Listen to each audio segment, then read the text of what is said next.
A determined woman arrived at a failing ranch. Give me one chance, I won't waste it. If you pull that trigger, the water stays buried forever. The voice cut through the hot, stagnant wind like a serrated blade. Wyatt's eyes snapped open. He sat on the edge of the splintered porch of the sundown ranch, staring at the single brass cartridge in his trembling hand. One for the bank? He had whispered to the empty, bone-dry plains just moments ago. One for the road. He had slid the bullet into the chamber of his Winchester, ready to surrender to the drought. But now, he looked up. A woman stood 20 paces away, framed by a swirling funnel of red dust. The Arizona horizon behind her was a jagged line of withered saguaro cacti silhouetted against a sky the color of dried blood. She was tattered, her dress stained the color of the earth, with a heavy wooden chest slung across her shoulder by a fraying rope. Her eyes wide and amber burned with a terrifying, lucid intensity. "Who the hell are you?" Wyatt barked, his voice cracking. "Get off my land! The bank takes the deed at sunrise. There is nothing left here but ghosts." The woman stepped forward, her boots crunching on the parched soil. "I am Sarah Mercer. I am not interested in your deed. I am looking for the vein." Wyatt let out a dry, jagged laugh. "The vein? Look around you. The cattle are bone. The grass is ash. This land is dead, girl. This bullet is the only thing of value left here." Sarah did not flinch. She walked toward the porch, stopping where the shadow met the dirt. She looked at his right pant leg, pinned up to reveal a crude limb of oak and iron. "You were a soldier. You know how to fight for a lost cause. Why stop now?" "Because you cannot shoot a drought," Wyatt spat. He lowered the rifle to his lap, his finger still resting near the trigger guard. "Why are you here? Looking for a place to die?" Sarah swung the heavy wooden chest off her shoulder. It hit the porch with a solid, metallic thud. "I know where the water is hiding," she said, her voice dropping to a low, commanding hum. "This land isn't dry, Wyatt. It is just guarded by stone." Wyatt's jaw tightened. "You are chasing a ghost, girl. There is nothing under that rock but hellfire." "I want your survival," Sarah countered, stepping onto the porch to loom over him. "Give me one chance. I will not waste it. I will find water before the sun sets on the 7th day. If I fail, use that bullet then. But for now, put the gun down and give me a shovel." Wyatt looked at the brass cartridge inside his rifle, then at her. Slowly, he moved his hand away from the trigger. 7 days, Wyatt hissed. "Then I pull the lever." The next morning, the Arizona sun rose not with light, but with a vengeance. By noon, the temperature hit a blistering 104 degrees. The air shimmered, thick and suffocating, turning the sundown ranch into an open-air furnace. Wyatt stood on the edge of the porch, leaning heavily on a wooden crutch. He looked at Sarah, then kicked a rusted, splinter-handled shovel off the wooden deck. It clattered into the dust at her feet. "You want a chance? There it is," Wyatt sneered, pointing the tip of his crutch toward a shallow, rock-choked crater 50 yards away. "That's my father's old well, dry since the war. Dig." Sarah didn't argue. She picked up the heavy iron tool and walked straight into the blinding heat. The earth was baked into solid clay and shale. Every violent strike of the shovel sent bone-rattling tremors up Sarah's arms. The dull blade barely scratched the surface, chipping away mere dust. But she raised it, locked her jaw, and struck again, and again. Wyatt dragged a chair to the edge of the porch's meager shade. He watched her work, his eyes narrowed, morbidly curious to see how long a city woman's delusion could last before her body completely broke. "You're wasting your sweat, girl," Wyatt called out, his voice sharp and mocking over the wind. "There's nothing under that rock but hellfire. A smart rat would have run back to the city by now. Sarah ignored him. Sweat poured down her soot-stained face, stinging her eyes. Her breath came in ragged, desperate gasps. The wooden handle, weathered and rough, aggressively chewed into her bare palms. Within an hour, blisters formed. Within 2, they tore open. Bright crimson blood began to smear the pale wood, but her rhythm never faltered. Thud, scrape, heave. Wyatt's sneer slowly faded as the afternoon dragged on. The relentless, rhythmic sound of iron hitting rock was maddening. She wasn't stopping. She wasn't crying. She wasn't begging for water. She was just bleeding into his dead earth. He pushed himself up, limping out into the sun. The cruelty in his voice was now laced with a defensive, almost angry frustration. "Are you looking for water, or digging your own grave?" Wyatt barked. Sarah paused. She leaned her weight against the rusted shovel, her chest heaving violently. Slowly, she lifted her head. Her amber eyes locked onto his, completely devoid of defeat. She wiped a bloody, dirt-caked palm across her brow, leaving a stark red smear on her skin. "If I die, just use this hole to bury me," Sarah fired back, her voice raspy but fiercely steady. "Save some effort for a man who's already given up." She turned her back to him, raised the blood-stained shovel, and struck the earth again. Wyatt stood frozen in the scorching heat, the words hitting him harder than the Winchester's recoil ever could. For the first time in 3 years, the ghost of the Sundown Ranch had absolutely nothing left to say. The desert night dropped like an anvil, instantly replacing the suffocating inferno with a bone-chilling freeze. A pale, skeletal moon hung low over the Sundown Ranch, casting sharp, elongated shadows across the cracked earth. Inside the pitch-black cabin, the rhythmic thud of the shovel had finally ceased, but Wyatt could not sleep. His shattered leg throbbed with the biting cold. Gritting his teeth, he grabbed his wooden crutch, swinging his weight toward the door. Sarah was still out there. She sat in the center of the frosted yard, shivering in her thin, sweat-stiffened dress. The heavy wooden chest sat wide open before her. Wyatt pushed the cabin door open, the rusted hinges whining sharply into the wind. He limped onto the porch, pulling a frayed wool blanket tighter around his shoulders. "Looking for a warm coat in there, city girl?" Wyatt called out, his voice a harsh bark cutting through the wind. "Because frostbite will kill you faster than thirst." Sarah didn't look up. Under the cold moonlight, she wasn't pulling out velvet gowns or silver mirrors. Her bloodied, bandaged hands carefully lifted out stacks of crumbling, hand-drawn geological maps. Next came weather-beaten leather journals, their pages black with frantic charcoal sketches. Finally, she withdrew a heavy brass pendulum suspended from a tarnished silver chain. Wyatt frowned, his grip tightening on the crutch. "What the hell is that?" "My father's life," Sarah replied, her voice raspy but steady. She stood up, the wind whipping her loose hair across her soot-stained face. "He was the best water dowser in the territory. He tracked deep aquifers that geology professors swore didn't exist." "Water dowsers are con men," Wyatt spat, hobbling down the first porch step. "They wave a magic twig, take a desperate man's gold, and leave him digging straight to hell." "He wasn't a con man," Sarah shot back, her amber eyes locking onto his in the dark. "He was a scientist who knew how to feel the earth, and he mapped a massive underground artery right beneath our feet." Without waiting for his cynical reply, she wrapped the silver chain around her torn, bleeding palm. She let the heavy brass pendulum dangle inches above the frozen dirt. Closing her eyes, she began to walk.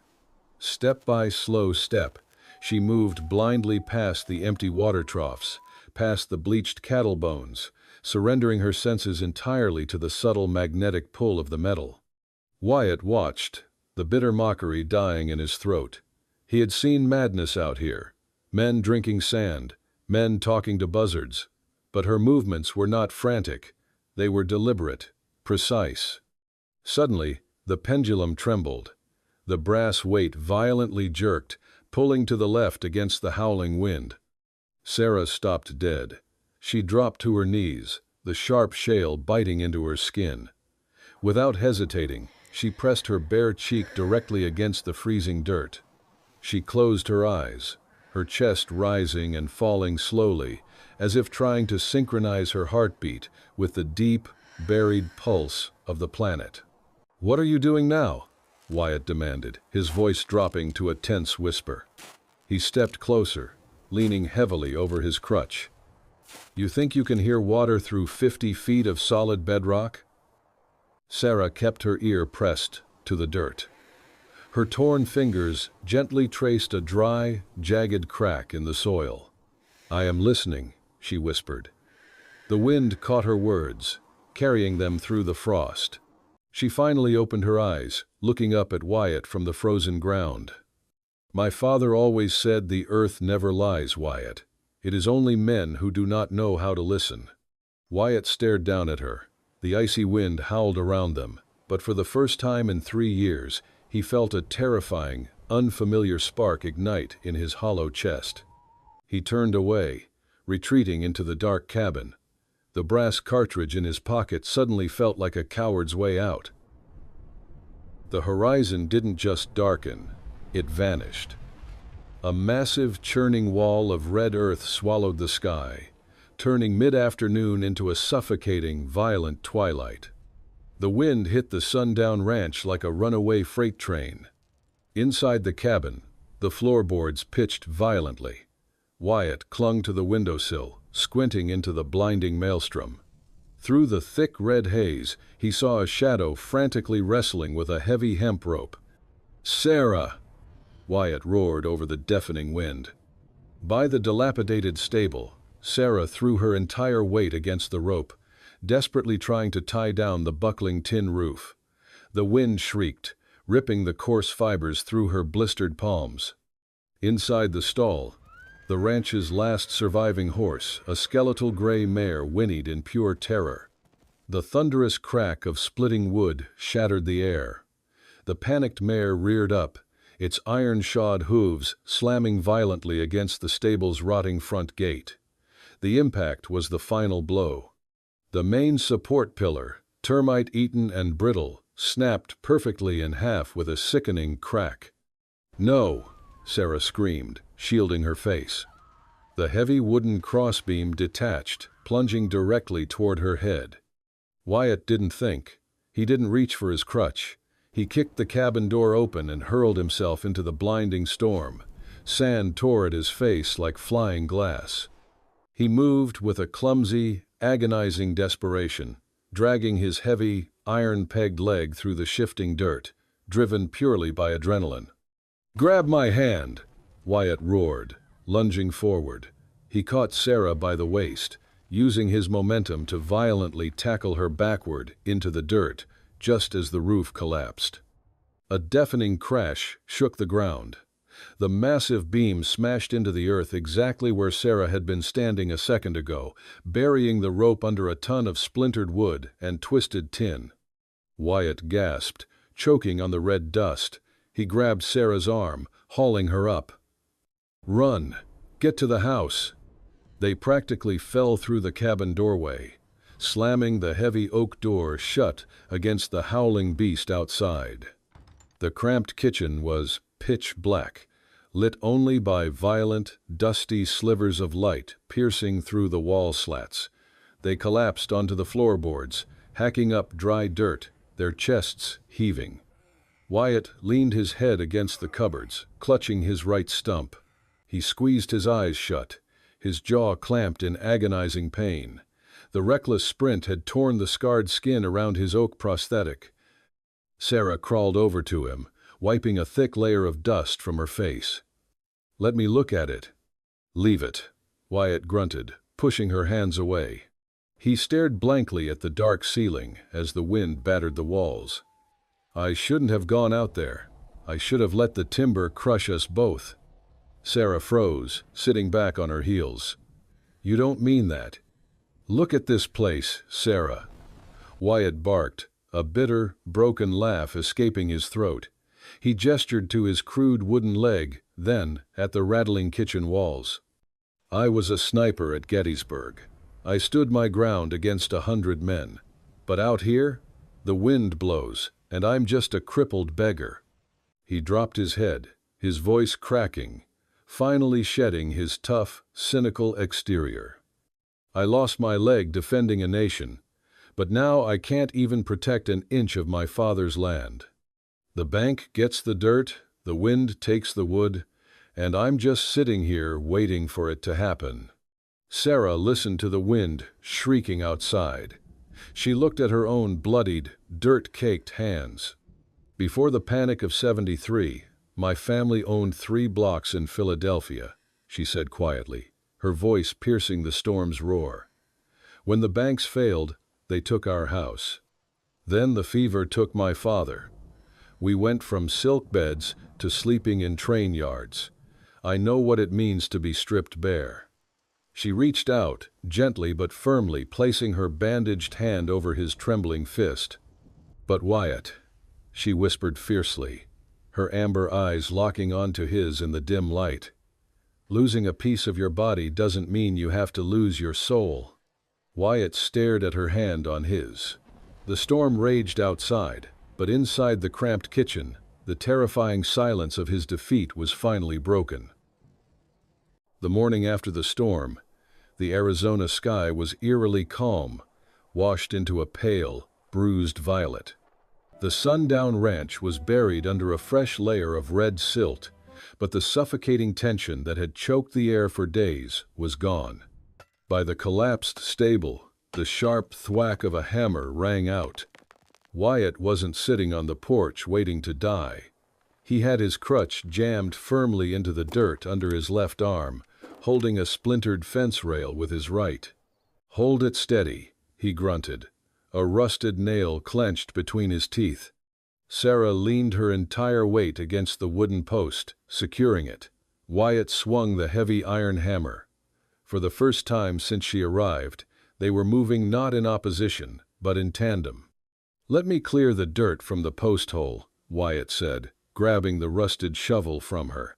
He dug the blade in, but as he pivoted to throw the earth, his wooden peg hit a patch of loose, treacherous shale. His balance vanished. Wyatt crashed hard into the dirt, the shovel clattering loudly against the stones. A sharp, jagged curse tore from his throat. He clenched his jaw, staring at the dust, waiting for the humiliating sting of her pity. It never came. Sarah calmly walked over and knelt beside him. She didn't gasp or coddle him like a broken victim.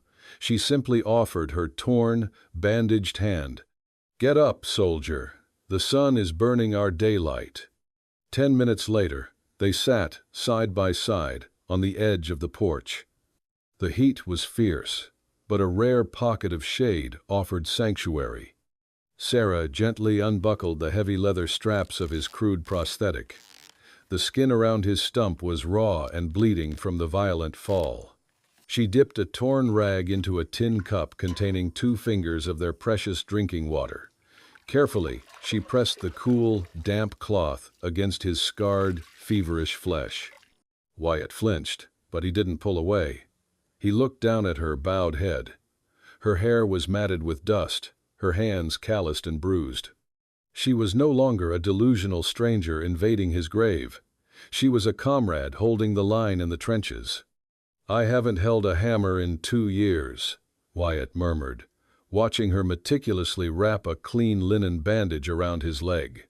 "Your aim is still true," Sarah replied quietly, tying off the knot.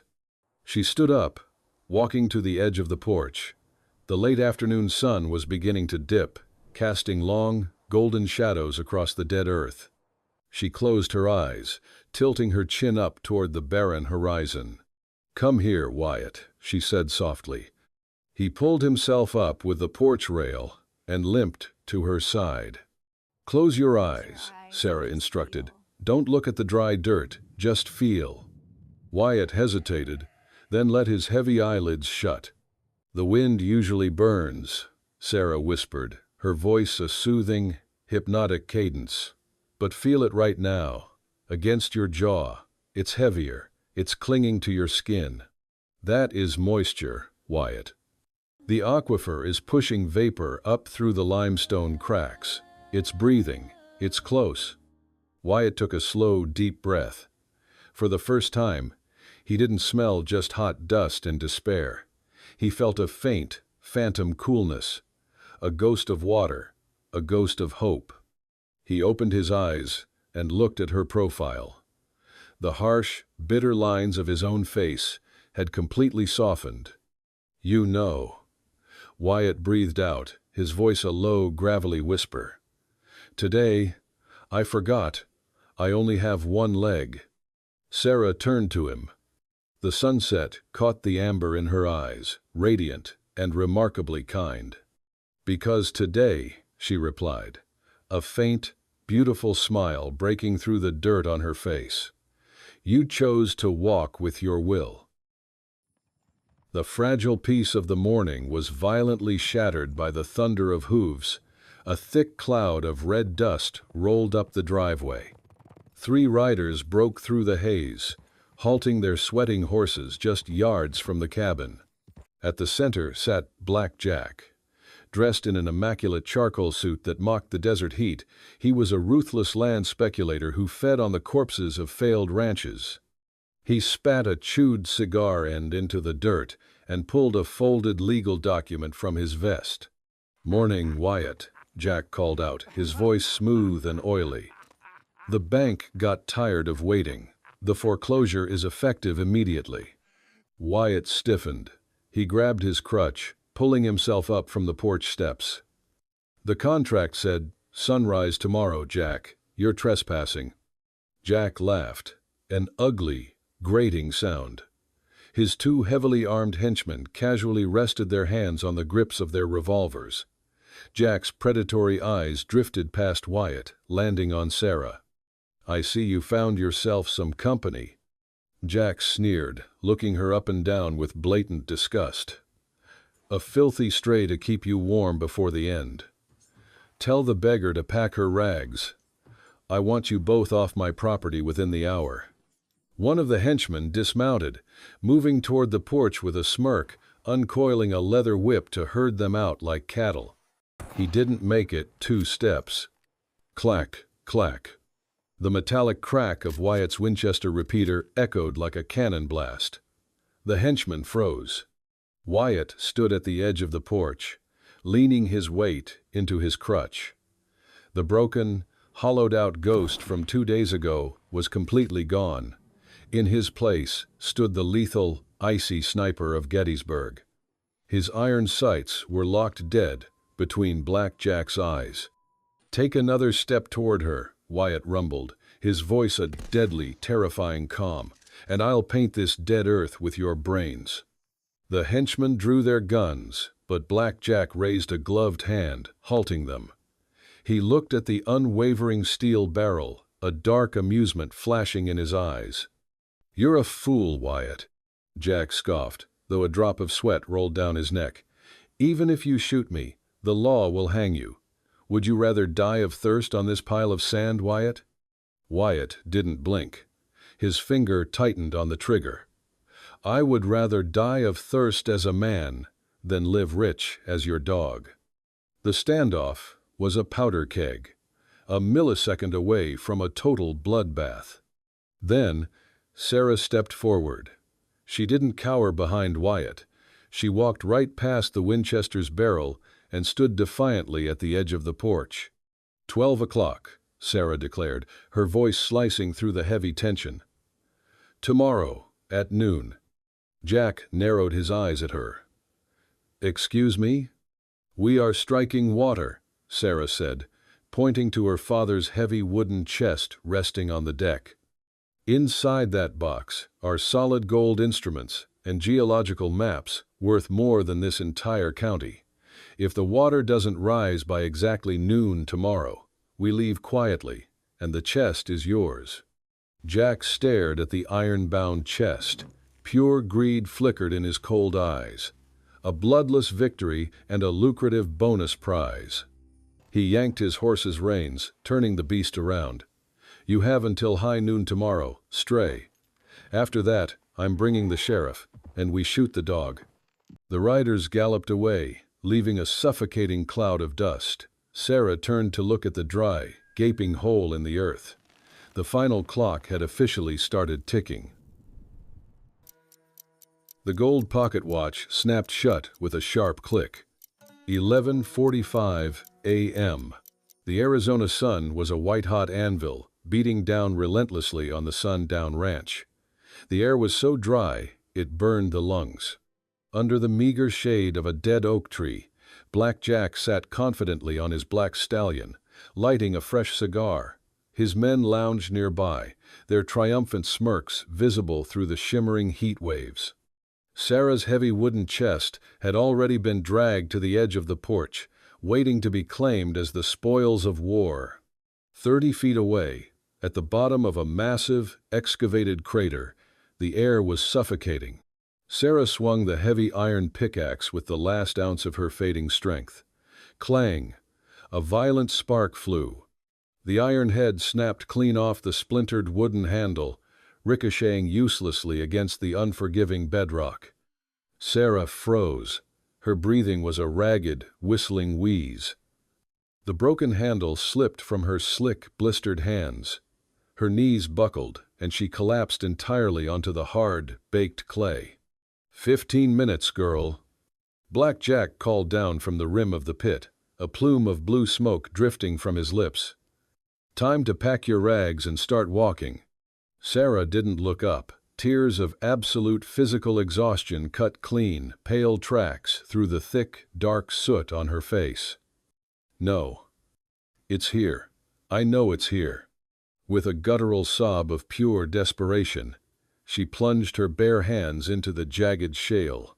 She clawed at the solid bedrock with her bare, bloody fingernails, violently ripping her skin to scrape away the dust, driven by a terrifying, primal refusal to lose. A shadow fell over her. Wyatt didn't stand safely at the edge. He tossed his wooden crutch aside. Sliding down the steep, treacherous dirt embankment, he hit the bottom of the pit with a heavy grunt. He dragged his crude wooden leg across the dust and dropped to his knees right beside her. "Stop," Wyatt commanded softly. He reached out, his massive, calloused hands firmly grabbing her wrists, halting her frantic, self-destructive clawing. Sarah looked up at him, her amber eyes wide, wild, and utterly broken. "I can hear it, Wyatt," she choked out, her chest heaving violently, blood dripping from her fingertips into the dry dirt. "It's right beneath us. I swear to God, it's here." Wyatt looked at her bleeding hands, then up at the sneering faces of Black Jack's men circling the rim like vultures. He didn't see a delusional city girl anymore. He saw the only person in the world who had ever fought for his life.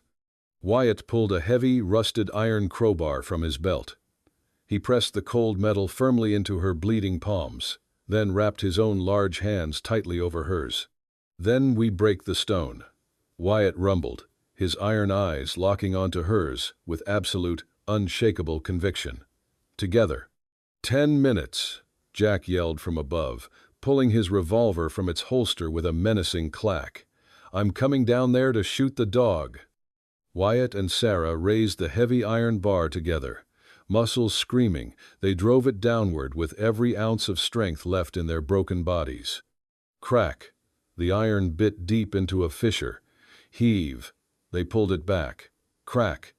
"It's over, Wyatt," Jack barked, stepping right to the edge of the pit. Sarah let out a fierce, warrior's cry. They drove the iron bar down a third time, putting their entire body weight behind it, burying it up to the hilt in the bedrock. Suddenly, the earth stopped fighting. A deep, profound rumble vibrated through the soles of their boots. It wasn't a crack. It was a guttural, terrifying roar, like a sleeping beast waking deep within the bowels of the earth. "Wyatt," Sarah gasped, backing away. The dry dirt around the iron bar began to aggressively hiss. Boom! The bedrock exploded. A violent, deafening geyser of pressurized air and thick, black mud erupted from the fissure, violently throwing Wyatt and Sarah backward against the dirt walls of the crater. Black Jack stumbled back from the rim in absolute horror, his cigar falling from his slack jaw. In the pit, the deafening roar of rushing liquid entirely drowned out the desert wind. The black mud rapidly cleared, giving way to a massive, soaring pillar of crystal-clear, freezing water. It shot 20 feet into the blazing sky, catching the harsh sunlight and fracturing it into a brilliant, blinding rainbow. The water rained down upon the dry, cracked earth in torrents. It soaked the dust. It washed the blood from Sarah's hands. She sat in the pooling mud, completely drenched, her chest heaving as the icy water plastered her hair to her face. She looked at Wyatt. He was staring up at the miraculous geyser, laughing a real, thunderous laugh of pure, unadulterated joy that erased years of agony from his face. Sarah threw her head back, letting the freezing, life-giving water wash over her face. She screamed over the deafening roar of the geyser, her voice ringing with absolute triumph. "Do you see it, Wyatt? The sundown has answered us." The roar of the water was a deafening, beautiful symphony. Up on the rim of the crater, Black Jack furiously wiped freezing mud from his ruined charcoal suit. His henchmen were already fighting to control their terrified, rearing horses, backing away from the rushing flood. "This doesn't change the debt, Wyatt." Jack hollered over the roar, his face twisted in ugly, humiliated rage. "I have the deed. I have lawyers in Phoenix. I'll drown you in paper before you can sell a single drop." Wyatt climbed slowly out of the pit, completely soaked, his crude wooden leg sinking heavily into the fresh mud. He didn't reach for his Winchester. He didn't have to. He stared down Jack with the cold, absolute certainty of a man who had just conquered his own grave. "Bring your paper, Jack," Wyatt rumbled, his voice booming with a newfound terrifying authority. "But bring a bigger gun next time. This land is alive again, and so am I." Jack sneered, his face pale beneath the mud. He violently yanked his stallion's reins. "Let's ride." The speculators fled, their frantic hoofbeats quickly swallowed by the thunderous roar of the geyser. Wyatt stood tall in the mud, watching the dust settle for the very last time. 3 months later, the bruised, bleeding sky of the Arizona summer had cooled into a crisp, golden autumn. The Sundown Ranch was no longer a monument to failure. Deep, freshly dug irrigation trenches cut through the once cracked earth, carrying clear, rushing water to miles of newly sprouted, vibrant green alfalfa. The skeletal remains of the dead steers were gone, replaced by the deep, rhythmic lowing of healthy cattle crowding around overflowing wooden troughs. The stagnant, suffocating air had vanished. The wind now smelled of wet soil, sweet grass, and life. On the newly repaired porch, Wyatt sat in a sturdy rocking chair. He wasn't holding a single brass cartridge. He was whittling a piece of smooth cedar with a pocket knife. His face was still weathered by the frontier, but the hollow, haunted craters in his eyes had been filled with a quiet, steady peace. The screen door whined open. Sarah stepped out, carrying 2 steaming tin cups of black coffee. Her dress was clean and simple, but she hadn't scrubbed away the frontier. Her hands still proudly bore the faint, pale scars of the iron pickaxe. She handed him a cup and sat on the wooden step beside him, leaning her shoulder back against his chair. The sun began to dip below the horizon, painting the vast Arizona sky in breathtaking strokes of violet, amber, and gold. It was a beautiful, merciful sunset. Wyatt closed his pocket-knife and set his carving down. He looked out over the sprawling, green acreage, then down at the woman sitting beside him. Slowly, he reached out. His massive, calloused fingers gently wrapped around her scarred, work-worn hand.